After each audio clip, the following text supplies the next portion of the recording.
Family की इस महफिल में गुजारिश करते हैं उस फनकार से। रिफत साहिबा, अभी कुछ दिन पहले एक खबर आई थी कि रिसर्च हुआ था कि कुछ साइंसदानों ने रिसर्च किया है कि अगर किसी मर्द का इंतकाल हो जाए नसीम भाई, तो उसकी नब्ज से उसका अंदाज़ा लगा सकते हैं, उसकी नब्ज देख के अंदाज़ा लगा सकते हैं कि उसका इंतकाल हो चुका है। लेकिन किसी खातून का इंतकाल हो जाए तो उसकी ज़बान चेक करनी है। तो ये साहब एक बात मैं आपको बता दूं, पहले भी कई मर्तबा बता चुकी हूँ जी कि मर्द को मर्द का खिताब देने वाली एक औरत ही है। बेशक, जाहिर सी बात है कि जब तक औरत मर्द के साए में रहती है महफूज रहती है। गालिब भाई, आप ज्यादा खुश ना हो, आपके चाल चलन का अंदाजा पूरे साकिन आगा को पहले से ही है। तो आप जाहिर सी बात है कि तमाम SMS अगर जो आप मुझे भेजते हैं इस वक्त मैंने स्क्रीन पर दिखा दी है, तो स्क्रीन बहुत बड़ी है, आप बेनकाब हो जाएंगे। वो गालिब और थे और ये गालिब। नसीम भाई, बड़ा अच्छा कॉम्बिनेशन है, बड़ी खूबसूरत बात थी। हम बात कर रहे थे कि ये खान फैमिली का जिगर है कि काला धन ढूंढते ढूंढते कई साल हो गए, लेकिन हम काला धन एक साथ लेकर आए हैं और माशाल्लाह मालेगांव से भी और दक्कन से भी लाए हैं। दूसरी बात यह है कि इस काले धन के साथ साथ जो किरदार यहाँ पर जमा हुए हैं कि शरीफ, दो शरीफ हमने यहाँ जमा किए हैं, बहुत सारी खूबसूरत माहौल है। आइए, लेकिन इस माहौल में रिफत साहिबा एक काम करते हैं कि काले दिलों से जब भी मुलाकात हो गई, सूरज चमक रहा था मगर रात हो गई। मोटी सी एक मेम से कल हुस्ने इत्तफाक, पतली सी एक गली में मुलाकात हो गई। दोनों सिमर सिसल के छिचलते निकल गए, यूं इश्क और आशिकी की शुरुआत हो गई। समझा बुझा के ले गई मुझको अपने घर और फिर कहा कि जाओ, बहुत रात हो गई, बहुत रात होने वाली है। ऐसे माहौल में बुलाते हैं ये खूबसूरत हास्य कवि महेश दुबे साहब को पुरजोर तारीफ से इस्तकबाल करें। यहाँ पे मिल रही है और बहुत ही बढ़िया।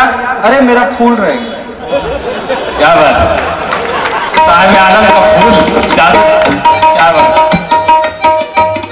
नहीं, इसको आप आगे लगा सकते हैं, जेब पे जगह है इसी के लिए। माले गनीमत जो मिल जाए वही ठीक है। क्या बात। चलो कोई नहीं, बहुत ही बढ़िया यहाँ पर चल रहा है कार्यक्रम। लेकिन ये दोनों जो बीच में तू तू मैं करके इस बच्चे को डरा रहे हैं, कसम से बता रहा हूँ, अभी 2-3 दिन के बाद तो वैसे ही फंसने वाला। आज से क्यों इतना टेंशन दे रहे हो? इनका चेहरा देखो कितना उतरा हुआ, कसम से इतना घबराए हुए हैं कि ये जब मियाँ बीवी नहीं हो गए इतना लड़ रहे हैं तो अपनी वाली क्या हालत करेगी यार, कसम से। इसके पहले मुमताज जी आई हुई थी, उनकी पूरी शायरी मैंने सुनी। मेरे बालों में सफेदी आ गई, तू कहाँ छुपा हुआ, ये वो, बस ये एक ही बात साबित हो कि इनका वाला इनको छोड़ के भाग चुका है, कसम से। कोई शायरी में ऐसी कोई बात ही नहीं थी जिसके अंदर प्यार वाली बात हो। आज सारी शायरात ये बात कर रहे हैं, मकबूल साहब को देख के उनकी नीयत खराब हो रही है। आपको क्यों जलन हो रही है बीच बीच में इतना बोल रहे हैं? लेकिन उन्होंने बाद में क्या सुनाया देखो, जाके बरसों जहां मेरे संवरिया, ये भी सिद्ध हो गया कि भागा हुआ है। और इनको वहां भी चैन नहीं है, वो अपनी आइटम के साथ कहीं आराम से है, तो वहां पे बरस के उसको भिगाओ, चैन मत लेने दो, बस किसी भी तरह उसकी जान आफत में डालो। ये तो औरतों की हालत है यार। उस पे लोग इसको बोल रहे हैं घोड़ी चढ़ जा, घोड़ी चढ़ जा, इतना टेंशन में बैठा हुआ है। कोई टेंशन नहीं लेना यार, अपने को तो इसीलिए बुलाया कि पूरा कोर्स करा दें। क्या बात है। मैं तो नसीम भाई से पहले ही पूछा कि ये प्रोग्राम जो है यार, शादी वादी का म्यूजिक व्यूजिक रखो, क्यों हाथ से के इतने कलाकार बुला लिए? बोले हम मकबूल को जिंदगी में आखिरी बार खुल के हंसने का मौका देना। नसीम भाई खुद नहीं हंस पाए, शादी के बाद कौन हंस पाता? और औरतें तो बड़ी कठोर होती हैं, पुरुष बड़े कोमल होते हैं। अब देखो कोई भी आदमी है जो जितना बड़ा पत्नी पीड़ित होता है उतना ही बड़ा कवि बन जाता। क्या बात। तुलसीदास को उनकी पत्नी ने मारा, वो महाकवि बन गए। कालिदास को उनकी पत्नी ने पीटा, वो महाकवि बने। बहुत जल्दी मैं भी महाकवि बन गया। और मैं पत्नी पीड़ित हूं ये बात मैं छुपाता भी नहीं। मेरा हेयर स्टाइल ही चीख चीख के बता दे। और हेयर स्टाइल के हिसाब से देखो तो मैं तो मामूली कवि हूं, मुझे तो ऑडियंस में कोई कोई महाकवि नहीं। अब इन लोगों का केस ओपन नहीं हुआ तो मैं क्या करूंगा। अपने देश में हर पुरुष के सर पर हाथ घुमाने का अधिकार 2 महिलाओं के पास होता है, एक माँ के पास और एक घरवाली के पास। दोनों के हाथ घुमाने में अंतर होता है। माँ हाथ घुमाती है तो बाल बढ़ते हैं। वाह वाह वाह। बहुत से लोग लेफ्ट और राइट में मुंडी घुमा के चेक कर रहे हैं। और ये भाई साहब के सिर पे तो लगता है आधे साकिनाका का हाथ घुमा हुआ है। महिलाएं बड़ी कठोर होती है भाई। किसी को शक हो तो आके मेरे घर पे देख लो। एक खतरनाक राष्ट्रीय आपदा वहां भी पड़ी हुई है, नेशनल डिजास्टर। क्या बात है। पिछले दिनों टीवी पे ऐश्वर्या राय का डांस देख के मेरी घरवाली जोश में आ गई। मेरे पास आई और एक पैर पटक के बोली मैं भी नाचूं। देखो एक दुखी आत्मा घर का पूरा कामकाज निपटा के भी आ रही। चेहरे से ही लग रहा है कपड़ा बर्तन हर कुछ निपटा। ये पत्नी पीड़ित लोग हैं जो आधी रात के बाद छुट्टी पाते हैं। भाई वाह वाह वाह। चेहरा देख के समझ जाओगे आप, ऐसी उजड़ी हुई हालत है जैसे 2 तमाचे भी खा रखे। वो हम लोग देख के ही समझ जाते हैं यार। घरवाली मेरे पास आई, टीवी पे ऐश्वर्या राय का डांस देख के जोश में आ गई। एक पैर पटक के बोली मैं भी नाचूं। अलमारी से 3 बर्तन गिर पड़े। क्या बात। साइज ही है साइज। यहाँ नसीम भाई ने कहा घरवाली को भी ले आओ, अच्छा प्रोग्राम है, खवातीन भी होंगी, सब लोग होंगे, अच्छा लगेगा। मैंने कहा सर आपने भी तो कोई दागीना देखा नहीं है। 4 लाइन लिख के लाया हूं। मुझे करिए क्षमा पत्नी को अपनी ला नहीं पाया, बहुत लोगों को दिखलाया मगर सबने ये समझाया, कोई भी ड्राइवर रिक्शे का धोखा खा नहीं सकता, ये ट्रक का माल है रिक्शे में हरगिज आ नहीं। भाई वाह वाह वाह वाह। एक पैर पटक के बोली मैं भी नाचूं। अलमारी से 3 बर्तन गिर पड़े। मैंने हाथ जोड़ के कहा तू रहने दे भगवान, कुछ दिन पहले केदारनाथ में नाची थी। क्या बात है। वाह ऐसा वाह वाह वाह वाह। हाँ मेरी बातें समझने के लिए आदमी की मिनिमम क्वालिफिकेशन पोस्ट ग्रेजुएट होना बहुत जरूरी है। मेरी बातों पे आदमी 3 बार हंसता है। पहली बार बात समझ में नहीं आई, बाजू वाला हंस रहा है उसको देख के हंसने लगता है। दूसरी बार जब बात समझ में आती है तब हंसता है। और तीसरी बार अकेले में ये सोच के हंसता है कि पहली बार तो साले में फोकट में ही हंसा। हंसी आए चाहे नहीं हंसते रहिए, क्योंकि छोटी बड़ी हर खुशी छीन ली है, प्रेमी से ज्यों प्रेयसी छीन ली है। बहुत याद आती है मुझको गरीबी, तरक्की ने मेरी हंसी छीन। बहुत अच्छा है। वाह वाह वाह वाह। जैसे जैसे आदमी तरक्की करता है फिर हंसना भूल जाता है। क्या बात। और बाद में उसकी शादी हो जाती, फिर तो कोई सवाल ही नहीं। मैं घरवाली के पास गया, मैंने कहा 500 रुपया दे, चश्मा बनवाना है, दूर की नजर कमजोर हो गई। जी ये ऐसा लग रहा है जैसे कोई टीटी सबकी टिकट चेक करने जा रहा है।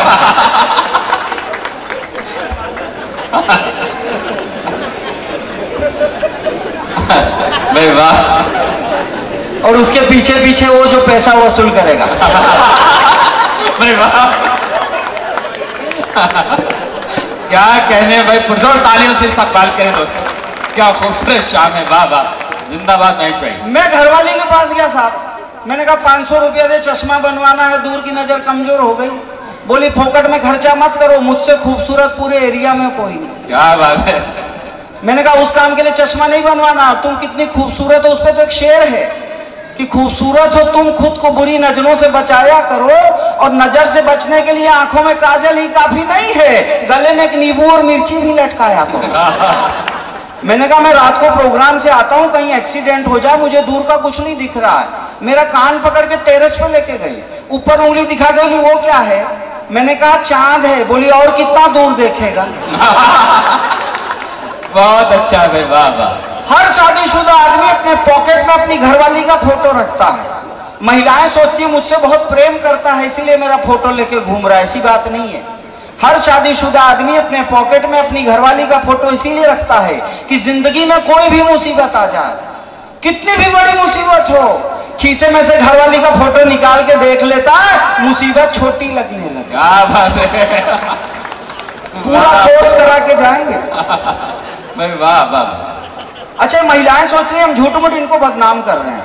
हम जो बात करते हैं वो दावे के साथ करते हैं, हमारी बात कोई काट नहीं सकता साहब। मेरी शादी नहीं हुई थी, मैं अपने कपड़े खुद धोता था, तो नजर भाई कभी कभी आते थे तो डांटते थे कि तू कभी आदमी है, पैंट शर्ट खुद धोता, अच्छा नहीं लगता, शादी कर ले शादी कर ले। मैं इनकी बातों में आ गया, मैंने शादी कर ली। 6 महीने के बाद फिर आए, मैं कपड़ा धो रहा था, ये बोले शादी के बाद भी पैंट शर्ट खुद ही धो रहा है। मैंने कहा आंख खोल के देखो, साड़ी ब्लाउज है। वाह वाह, आप तालियां बजाकर फनकार का हौसला बढ़ाएं और खुशी से, वाकई में आज खुशी की शाम है, हंसी की शाम है। कोई मामूली कष्टों से हम कभी थोड़ी बने हैं यार। अच्छा, महिलाएं सोच रही ना, सही में ये लोग सोच रहे हैं कि पेमेंट ही कटवा दो इसका। मैं जो बात करता हूँ ना, एक उदाहरण आपको देता हूँ कि महिलाओं का हृदय कितना छोटा होता है और पुरुषों का हृदय कितना बड़ा होता है। अगर आपको बात अच्छी और सच्ची लगे तब आप लोग ताली बजा के बताना। आप सब कल्पना करें, लोकल ट्रेन के एक भीड़ भरे डिब्बे में एक अपरिचित महिला और पुरुष यात्रा कर रहे हो, अनजान, अगल बगल बैठे हो। अचानक पुरुष को नींद आ जाए और गलती से उसका सिर महिला के कंधे पर टिक जाए तो महिला क्या करेगी? आप खा चुके हैं लगता बोले तमाचा देगी। लगता है भाभी जी से मुलाकात ट्रेन में हुई थी। सच बताया, खुद भी मारेगी और अगल बगल के यात्रियों से कह के भी उसका पूजन करवा सकती। कोई मेरे जैसा शरीफ होगा तो वही सुसाइड कर लेगा। यह है महिला का संकुचित हृदय, छोटा सा हृदय। अब आप कल्पना करें, ट्रेन के उसी भीड़ भरे डिब्बे में वही अपरिचित महिला और पुरुष यात्रा कर रहे हों। अब महिला को नींद आ जाए और उसका सिर पुरुष के कंधे पर टिक जाए तो पुरुष क्या करेगा? ये भाई साहब को तो सोच के कितना मजा आ रहा है भगवान। वाह वाह। मैं गारंटी के साथ बोलता हूं, वो आदमी 8 स्टेशन आगे तक चला जाएगा लेकिन कंधा नहीं हिलाएगा। उसके पास टिकट कुर्ला तक का ही होगा, वो सीएसटी तक विदाउट चला जाएगा। टीटी पकड़ लेगा, एक हाथ से पैसा निकाल के फाइन भर देगा, लेकिन उसको कष्ट नहीं होने देगा जिसने उसका सहारा दे रखा है। ये है हम पुरुषों के हृदय की उदारता, हमारे हृदय की विशालता, और ये है महिलाओं का संकुचित हृदय। वाह। एक ही अंकल बजा रहे हैं जिनको घरवाली का खौफ नहीं है, बाकी तो आप लोग बजा ही नहीं रहे। पता नहीं इतना क्यों डरते हो यार आप लोग। ये देखो वसूली करके आ गए।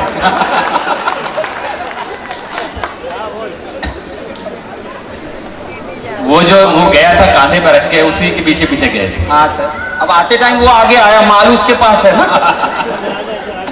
वाह। लेकिन मुझे इस बात की आशा है कि ये जिस सत्कर्म के लिए गए थे वो अच्छे से निपट गया होगा। वाह वाह। अच्छा देखो, आप लोगों को मैंने इतनी पुरुषों के लिए वकालत की, आपने ताली नहीं बजाई। पता नहीं क्यों आप इतना घबराते हो। अब बजा के कोई फायदा नहीं, इधर थोड़ी मारेगी यार आके, इतना डरने क्या जरूरत है? घर पे तो वही होगा जो रोज होता है। वाह। तो मैंने पुरुषों के लिए इतनी मेहनत की, आपने ताली नहीं बजाई, तो मैं आपका पक्ष छोड़ देता हूं, मैं महिलाओं के पक्ष में आ जाता हूं। और महिलाओं के पक्ष में सिर्फ एक बात कहूंगा, वो एक बात अगर इन सारी बातों पर भारी पड़ जाए तो महिलाओं की इतनी जोरदार तालियां चाहिए जो पुरुषों को हरा दे। मैंने बात सिद्ध कर दी कि महिलाओं का हृदय छोटा होता है। हाँ, बहुत छोटा होता है, इतना छोटा होता है, इतना छोटा होता है कि उसमें एक ही पुरुष रह सकता है। दूसरी ओर पुरुषों का हृदय ओपन थिएटर, एक कोने में बिपाशा भी पड़ी रहती है, दूसरे कोने में मल्लिका कोई क्वार्टर बना के दे देती है, तीसरे कोने में राखी सावंत ढूंढ रही है, लेकिन हृदय के सबसे बड़े हिस्से पे कब्जा करके घरवाली बैठी रहती है। इसीलिए तो ज्यादातर आदमी हार्ट अटैक से मर जाता है। वाह। हिंदुस्तान में किसी की भी ओपन हार्ट सर्जरी हुई हो, पूछ के देख लेना, यही बोलेगा बाईपास कराया है। आज तक किसी ने भाई पास कराया? तो नारी है महान, नारी है महान, नारी की बड़ी है शान, नारी का बड़ा है ज्ञान, नर तो सदा पिछाड़ी है, और नारी की रफ्तार मानो जेठ पे सवार, नर क्या करे पुकार, वो तो सुस्त बैलगाड़ी। आगे राधा पीछे श्याम, सीता के हैं पीछे राम, पार्वती जी के हाथों में शिव जी की नाड़ी है, और राजनीति देखो काशी पीछे पीछे माया के था, सोनिया के पीछे मनमोहन की दाढ़ी। तो जिस देश का प्रधानमंत्री पीछे पीछे घूम रहा है, वो पीछे एक दो ऐसे ताली बजा रहे हैं जैसे तमाकू बना रहे हैं यार। अरे बजाओ तो एक साथ बजाओ,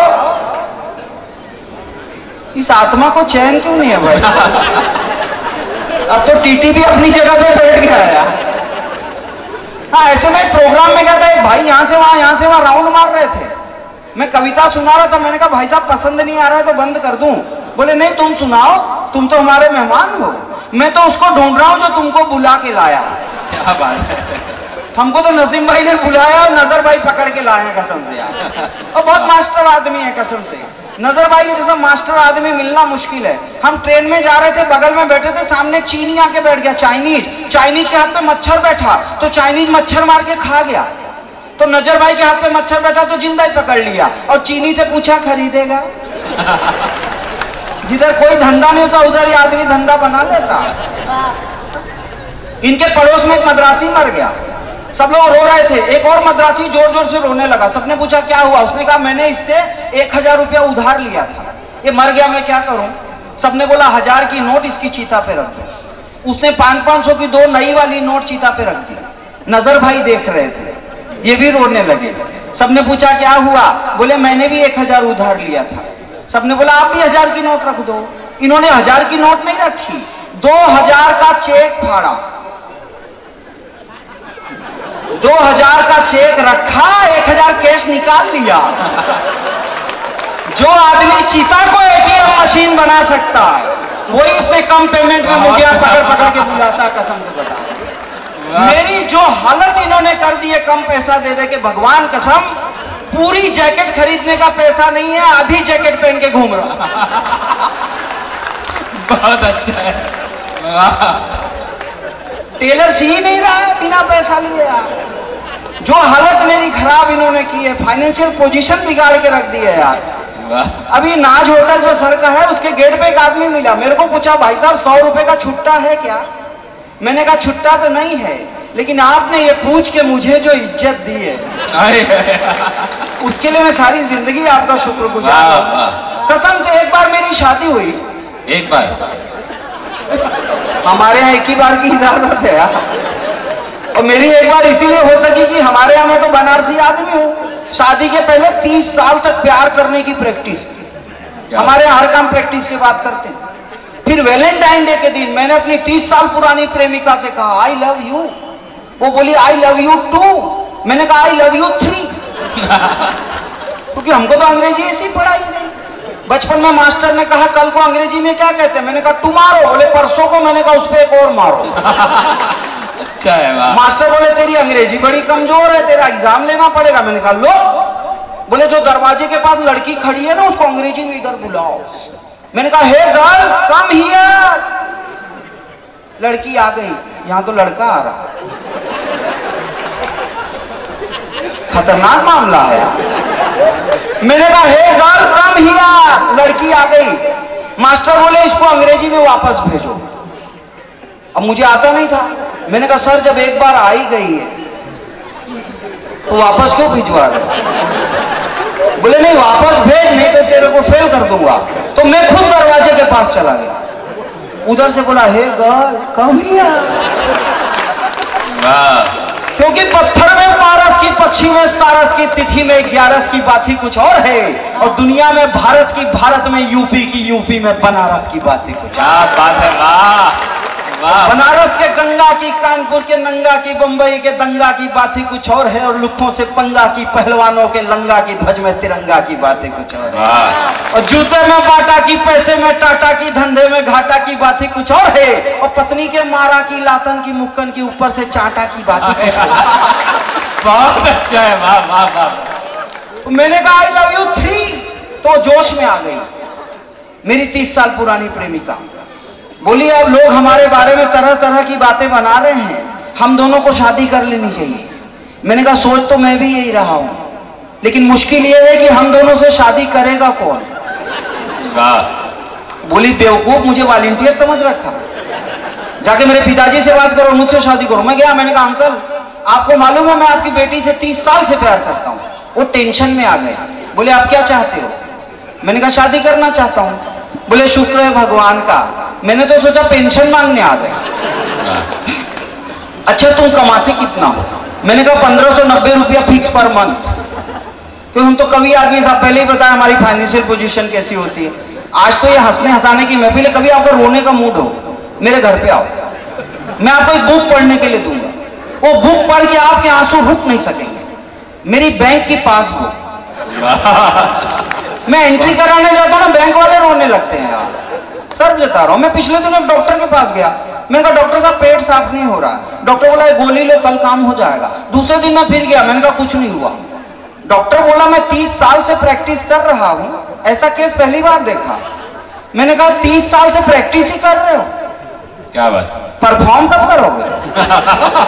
डॉक्टर बोला दिमाग खराब मत करे, दूसरी गोली ले कल काम हो जाएगा। दूसरे दिन मैं फिर गया, मैंने कहा कुछ नहीं हुआ। डॉक्टर बोला यार उस गोली से तो हाथी का भी पेट साफ हो जाता, तू करता क्या है?